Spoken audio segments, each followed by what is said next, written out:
Hi, welcome to my channel Tech Easy Learning. Today we are going to see a topic in Snowflake, that is structure of the micropartition.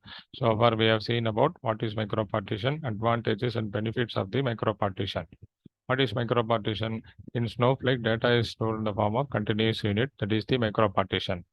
In Snowflake, micropartitions are automatically created when we store the data. If the data is grown exponentially, that means if table becomes a large table, then what Snowflake add more micropartitions for the additional data. I will show one diagram. See the logical structure here. Okay, this is the logical structure. And this is the traditional, the table looks like this only.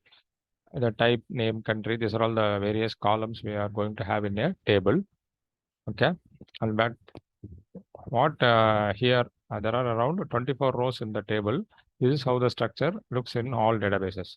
But data stored in the storage layer of the Snowflake in physical mode in this format.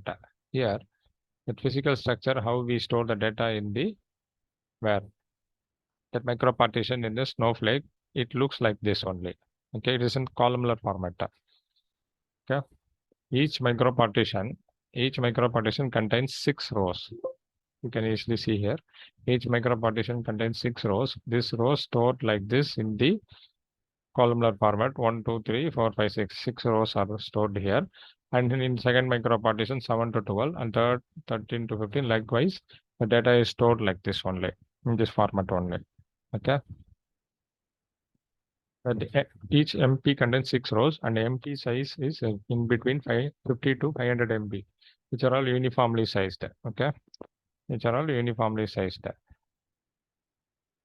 We will see how the data is stored in the traditional as well as in the Snowflake.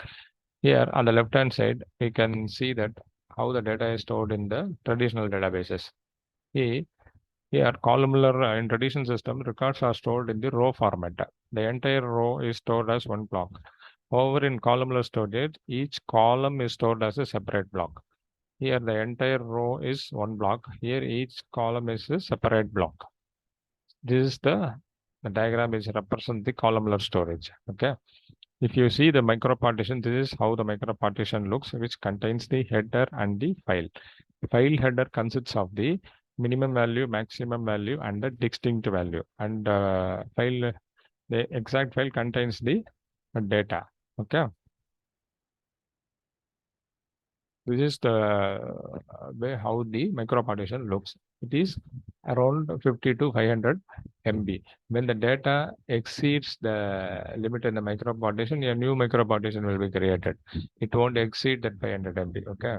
Then it will be of uniform size in between 50 to 500 MB. Beyond that 500 MB of data, we cannot store in a single micropartition. This is how the structure of the micropartition look alike. Okay. We will see about the other topics in the coming video. Thanks. Bye.